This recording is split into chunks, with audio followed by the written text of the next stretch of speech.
दोस्तों, हमारा conscious mind यानी चेतन मन, जिसकी वजह से हम सोच सकते हैं, समझ सकते हैं, अपनी फीलिंग्स को एक्सप्रेस कर सकते हैं और अपने रोज़मर्रा के काम कर सकते हैं। हमारा कॉन्शियस माइंड हमारे लिए बहुत इम्पॉर्टेंट होता है।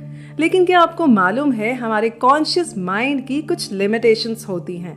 हमारे माइंड का एक और पार्ट है जिसे सबकॉन्शियस माइंड भी कहते हैं, यानी अवचेतन मन, जो हमारे कॉन्शियस माइंड से बहुत ज़्यादा पावरफुल होता है। हमारी सारी इच्छाएं, हमारे जीवन का हर अनुभव जो हमारा कॉन्शियस माइंड याद नहीं रख सकता, ये सभी हमारे सबकॉन्शियस माइंड में स्टोर्ड होता है। हमारा सबकॉन्शियस माइंड हमारे अच्छे और बुरे दोनों तरह के विचारों पर काम करता है। हम जैसा सोचते हैं, जैसी सजेशंस अपने आप को देते हैं, हमारा सबकॉन्शियस माइंड उन पर तुरंत काम करना शुरू कर देता है। अगर हम सबकॉन्शियस माइंड का सही तरीके से मार्गदर्शन करें तो हम अपना जीवन खुशी और शांति से बिता सकते हैं। प्रार्थना की टेक्निक्स द्वारा हम अपने सबकॉन्शियस माइंड को सजेशंस दे सकते हैं।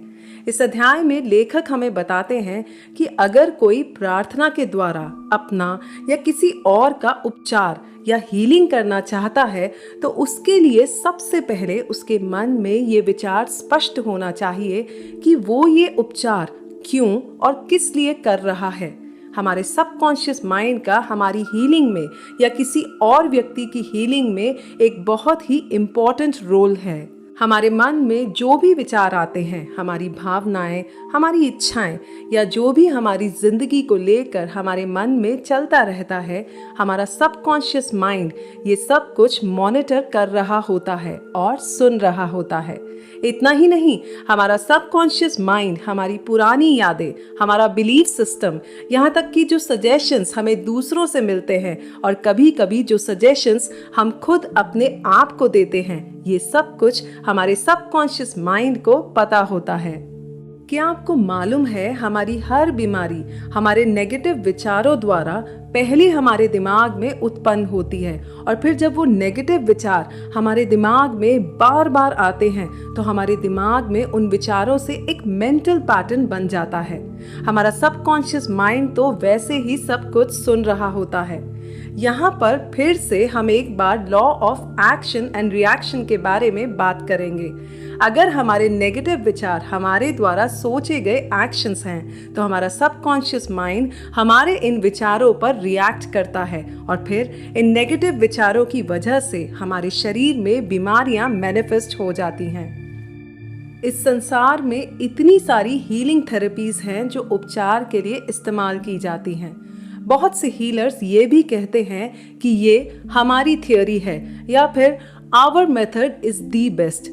हम कोई भी मेथड या टेक्निक का इस्तेमाल कर ले, वो डेफिनेटली हमारे माइंड में एक पॉजिटिव बदलाव लाएगा।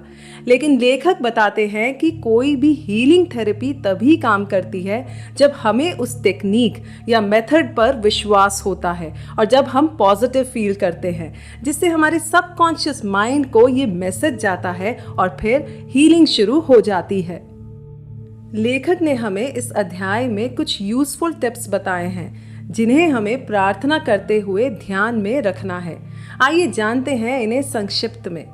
पहली टिप है, जब भी आप प्रार्थना कर रहे हैं तो समस्या को ध्यान से समझिए।